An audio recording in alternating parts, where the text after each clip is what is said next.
Hi there, this is another timeless message for the collective. And the topic I wanted to cover today is why you actually feel so lost after a spiritual awakening, and how do you know if you are on your path.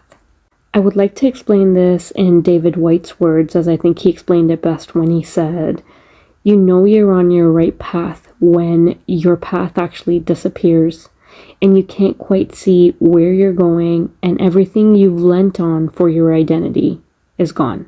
During the dark night of the soul, in your spiritual awakening journey, you will find yourself in complete darkness like you've never experienced before. Even though you walk through daylight, everything feels very silent and very dark. You actually feel lost, as if someone's dropped you off deep in the woods without a map and without a flashlight, and you don't know your way out of there. And the world and the way that you've experienced it so far just doesn't make sense anymore. And unfortunately for twin flames, about 25 to 50% of your life has probably passed you by. So you think to yourself, why is this happening to me now? It's like you're being forced to be a newborn baby, except you aren't a baby. And you feel so helpless and full of doubt because you need your old sense of self and identity to survive these woods. You feel frustrated and helpless because this time you don't even have a parent to guide you through these woods. You ask yourself, why such cruelty? If this path is such a blessing, then where's the light and where's the support?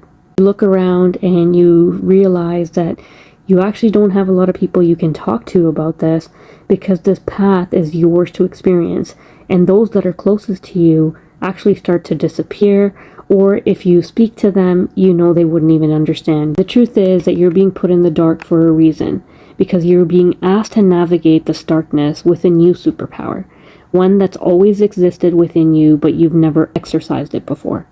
That superpower is your silence. That's the stillness that you have to tap into in order to get the real answers.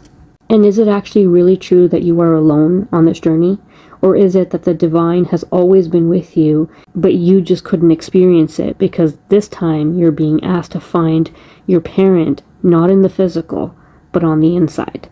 The divine is invisible because you can't see him with your eyes, feel him with your physical hands, but that doesn't mean he hasn't been there with you throughout this journey. You are always guided and protected on this journey. This path just feels different because you are being asked to navigate these woods, not relying on your physical senses, but to develop new ways of experiencing this world so you can actually learn that you aren't actually lost. And there's absolutely nothing that's wrong with you. Rather, you're just one of the few that are actually awake at this time. You can't speak to others because they are still sleeping, so your new language can't and won't resonate with them. So if you're asking yourself, then who do I talk to? The answer is you talk to the divine. He understands your new language, the one full of silence, stillness, but yet full of 1,000 words. In your external world, you communicate through speech. That is what you've known, but now you are being asked to trust that which you do not see, but feel. That which you hear, but cannot see. You are being asked to further develop your intuition without any confirmation of accuracy or proof. You are being asked to trust and take leaps of faith in the direction which feels right. You are being asked to break free from old patterns and towards new pathways that bring you joy. Remember that a spiritual awakening is calling you to a higher state of consciousness and deeper mental awareness. So if you feel lost, understand that you are headed in the right direction. If you feel alone, trust that you aren't ever alone on this journey, but with patience, you'll develop the awareness to see, hear, and feel that which isn't apparent with your natural senses. Trust that the climb ahead of you does and will come to an end. When you reach that peak of that mountain, you'll reach a level of transformation you didn't think was possible. I'd like to end this message with a quote by J.R.R. Tolkien that said, "Not all those who wander are lost." So remember that as you wander in search of the light on this journey, you are not lost and you are definitely not alone.